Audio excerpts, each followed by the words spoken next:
Slávni športovci lámu tabu duševného zdravia a pomáhajú tak aj ostatným. Dnes sa o tejto téme budeme rozprávať s profesionálnou tenistkou Rebekou Šrámkovou. Dobrý deň. Dobrý deň. A s psychológom z Ligy za duševné zdravie Michalom Bačom. Dobrý deň. Dobrý deň. Pred pár rokmi aj olympijská šampiónka v gymnastike Simone Biles šokujúco odstúpila z olympiády, pretože povedala, citujem: "Na konci dňa sme tiež ľudia, takže musíme chrániť svoju myseľ a svoje telo, nielen ísť a robiť to, čo od nás svet chce."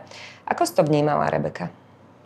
Priznám sa, že som to zaregistrovala v médiách, ale keďže sa venujem tenisu, tak úplne do gymnastiky nesledovala som to úplne. Skôr som vnímala tú Naomi Osaku, ktorá s týmto tiež mala obrovský problém. A tiež som v tej dobe spolupracovala so psychologom a tak, jak sme to rozoberali, a fakt to môže mať veľmi zlý dopad na športovcov, ak sa o tom nerozprávajú. Prečo je podľa teba dôležité to, aby naozaj známi športovci odkrývali tie problémy duševného zdravia? Pretože týkajú sa skutočne všetkých, aj športovcov. Tak je tam moc veľa faktorov, ktoré dokážu ovplyvniť ten výkon, a ak už niečo zlé ovplyvní ten výkon, tak sa tie veci nabalujú na seba a môže nastať totálne vyhoretie športovca. Opýtam sa teda aj odborníka, psychológa, prečo podľa vás je dôležité, aby sa nahlas o tom rozprávalo? Aby to naozaj rezonovalo v spoločnosti, pretože téma duševného zdravia, dovolím si povedať, pred pár rokmi ešte bola tabu. Ja si myslím, že stále je pre mnohých ľudí veľkým tabu a duševné zdravie je rovnako dôležité ako fyzické zdravie. A kedysi pred pár storočiami aj fyzické zdravie bolo tabu. Dneska už nie je a myslím si, že je len vec času, kedy aj duševné zdravie tabu nebude. A čím skôr to destigmatizujeme, odtabuizujeme, tým pre spoločnosť lepšie.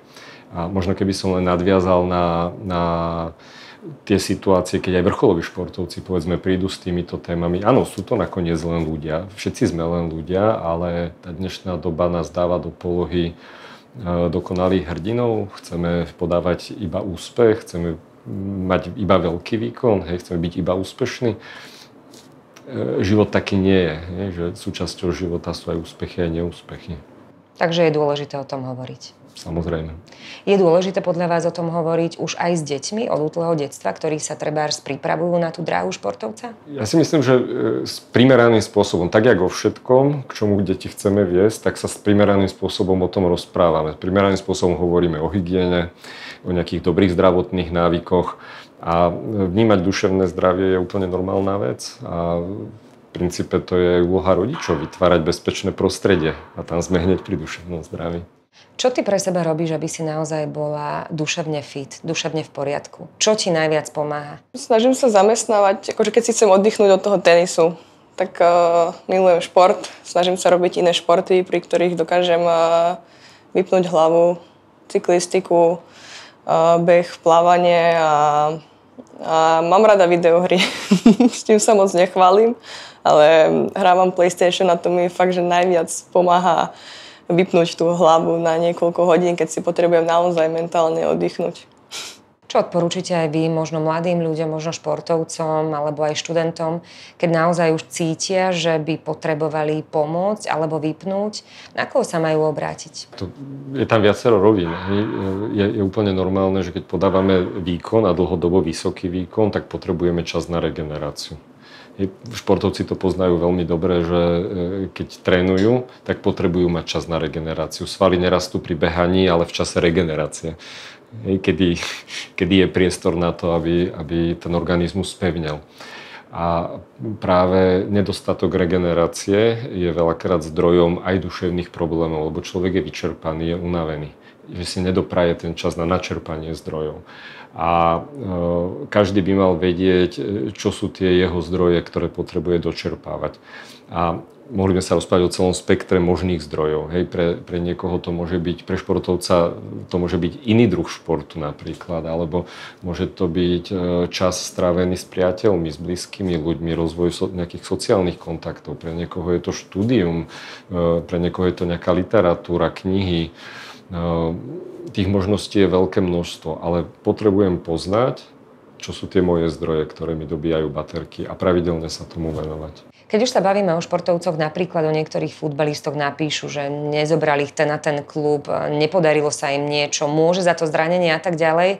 Mnohí hovoria, že ťažko sa to číta, teda nielen im, ale najmä rodine, čo už si aj ty, Rebeka, spomínala.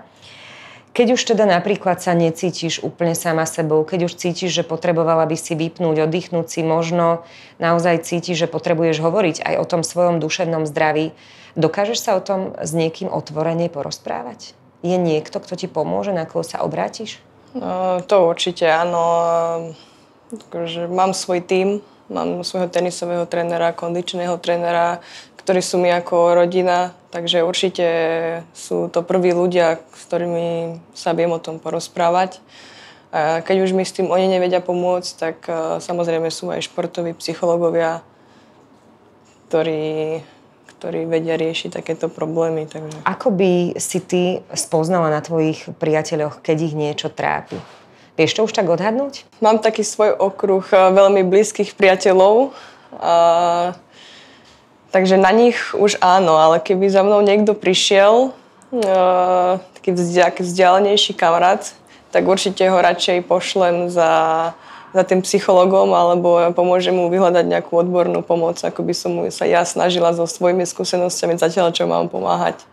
Takže nehambila by si sa ho opýtať, či niečo nepotrebuje, či sa cíti svojich najbližších určite nie. Pre svojich najbližších by som sa rozdala najviac, takže určite by som pomohla vo všetkom, čo by som mohla.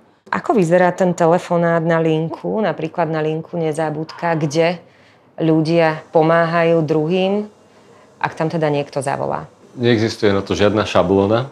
Aj ľudia, ktorí tam sedia, tak sú pripravení na čokoľvek. A jeden hovor sa nepodobá druhému. To znamená, že keď človek cíti, že už si nevie rady, nevie, kde hľadať pomoc, zavolá tam, nemôže urobiť zle.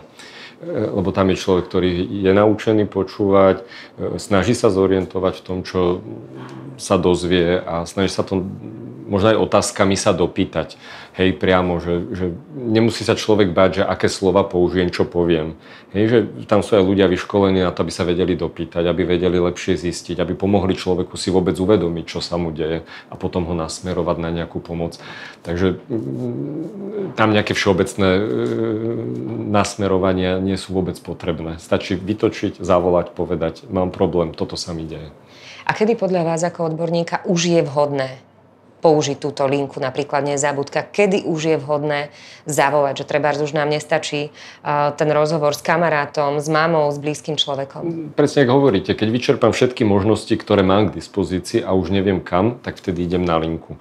Hej, a buď ma nasmerujú na nejakú inú pomoc, alebo my tak rozlišujeme, že buď človek volá, keď má dlhodobo nejaký problém a nevie si rady a stačí nasmerovanie, že akým smerom riešiť veci, alebo potom také tie krízové situácie, keď je človek skutočne v kríze. A kríza môže byť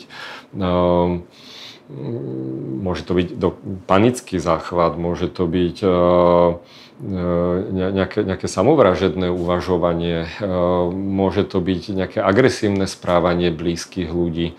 Že keď si skutočne už človek je v koncoch a nevie, tak tam sú pripravení ľudia podporiť človeka práve v tých kritických a krízových situáciách. Poďme si teraz prejsť 5 bodov Brave Together a budem diskutovať teda osobitne s jedným z vás a potom s druhým. Vy ste odborník na duševné zdravie. Čo by ste poradili bežným ľuďom, čo si majú všímať na svojich známych, aby naozaj vedeli odhadnúť, či nepotrebujú práve ich pomoc? Nadviažem presne na to, ako hovorila Rebeka, že všíma si to u blízkych ľudí, ktorých pozná. Ľudí, ktorých poznáme, tak vieme asi, ako reagujú, ako fungujú. Nikto nie je iba konštantne veselý alebo konštantne smutný. Každý má lepšie, ťažšie chvíle. Život je v tomto pestrý. A my si potrebujeme všímať také tie dlhodobé vychýlenia z toho, čo je pre človeka bežné. To znamená, keď vidím, že niekto je dlhodobejšie stiahnutý. Veľmi často to je prejav problému. Alebo je niekto dlhodobejšie výrazne nervóznejší alebo agresívnejší, že to z neho ide, že niečo sa deje. Môžeme si všímať, že je niekto nekoncentrovaný, stráca pozornosť, nekonzistentný v tom, čo hovorí. Také tie zásadnejšie zmeny, ktoré trvajú dlhšie, že nie je to iba tým, že mal ťažší večer alebo má ťažšie obdobie v práci, ale že to trvá dlhšie. Také tie trvalejšie, výraznejšie zmeny. Ako a kde sa máme rozprávať s našimi blízkymi o tej citlivej téme duševného zdravia? Aké prostredie je možno najvhodnejšie? Aký čas? Určite si treba nájsť spokojné prostredie, kde nie sme rušení. Nemalo by to byť, že tak mám 3 minúty, poď porozprávame sa. Mali by sme mať dosť času. Je dobre si na to aj vyhradiť priestor, dohodnúť sa s tým človekom, že mám nejaké veci, chcem si s tebou prejsť, poďme na kávu, poďme si sadnúť, stretníme sa niekde, kde nebudeme rušení. To je ten prvý predpoklad. Niektoré otázky sú naozaj mimoriadne citlivé, aj pokiaľ ide o blízkych ľudí. Ako môžeme odhadnúť tú správnu hranicu? Čo ešte sa môžeme opýtať a čo už naozaj by som sa nemal pýtať? Tu by som nadviazal na ten prvý krok, že my si vlastne všímame nejaké zmeny v živote človeka. A to je to, s čím je najlepšie začať vždy, že my vieme osloviť toho človeka, že vieš čo, všimol som si, že sa ti deje toto a toto. Všimol som si, že menej sa stretávaš s ľuďmi, viacej si sám doma a trvá to už nejaký čas, alebo že bývaš nervóznejší, čo sa deje. A nemusím ani dávať vyzvedačské otázky, to nikto nemá rád, ale to, čo je dobré, opýtať sa toho človeka, že či sa chce o tomto porozprávať a povedať mu, že ja mám obavy. Hej, že ja hovorím o sebe. Preferujeme taký ten, voláme to, že ja jazyk. Hej, že chcem povedať, že ja mám o teba obavy, lebo vidím toto. Chceš o tom hovoriť? Vypýtam si povolenie. Ako máme tomu človeku dať najavo, že rozumieme jeho pocitom, že vieme, o čom hovorí? Tak vieme to veľmi jednoducho prejaviť, že počúvam, hej, že nechám tie veci na seba doľahnúť a niekedy poviem, že áno, rozumiem. Niekedy je to citlivé, lebo tí ľudia si povedia, že ale nič nerozumieš, ty si v takej situácii nebol. Hej, tak niekedy je lepšie povedať, možno ani celkom neviem pochopiť, ako ti je ťažko. Hej, aj to je prejav porozumenia, hej, že aj tú svoju nekompetentnosť vyjadrím, že možno nerozumiem tomu všetkému, ale snažím sa ti porozumieť. Vedieť to aj verbalizovať. A aké dôležité je pre toho človeka, ktorý má problém, vedieť, že je tu niekto, kto sa o neho zaujíma, že je tu niekto, kto pri ňom stojí. Možno aj keď mu nerozumie, ako ste spomínali. To je to najkľúčovejšie. Že na tom všetkom je najkľúčovejšie to, že ten človek v tom nie je sám a že je tu niekto, kto sa mu snaží porozumieť a kto mu prináša nejakým spôsobom nádej na to riešenie, že mu pomôže možno, že nevyriešiť tú situáciu, ale sprostredkuje mu tú pomoc, ktorú ten človek potrebuje. Tá blízkosť, to zdieľanie tej ťažkej situácie je oveľa viac ako dávanie akýchkoľvek rád. Určite dávanie rád, odporúčania, neboj sa, buď pevný, to zvládneš, bude lepšie, to sú všetko zbytočnosti, to nepomáha. Práve na to nadväzuje ďalšia otázka, že keď už niekto v tvojom okolí by mal nejaký problém, zdôveril by sa ti, ako by si možno ďalej postupovala, že ja neviem, stretneš sa s ním raz, dvakrát do týždňa a keď už nebudeš vedieť to ďalej riešiť, tak ho odporúčiš na nejakú linku, napríklad Nezabudka? Stalo sa mi to už, riešila som taký problém. A keď som vedela po 2 hodinách telefonátu, lebo som nebola akurát na Slovensku, že je tam taký a taký problém, tak som ja sama zavolala na tú linku dôvery, že ten človek je tam a naozaj potrebuje tú pomoc a naozaj boli veľmi ochotní a pomohli mi, ako ten problém riešiť a nakoniec sme ten problém vyriešili. Ďakujem veľmi pekne za rozhovor, nech sa ti ešte teda darí. Ďakujem. Tak verím, že sme vám dali aspoň pár dobrých tipov. O duševnom zdraví sme sa rozprávali s profesionálnou tenistkou Rebekou Šramkovou a psychologom Michalom Bačom. Ďakujeme, že ste prišli. Ďakujem. Ďakujem pekne.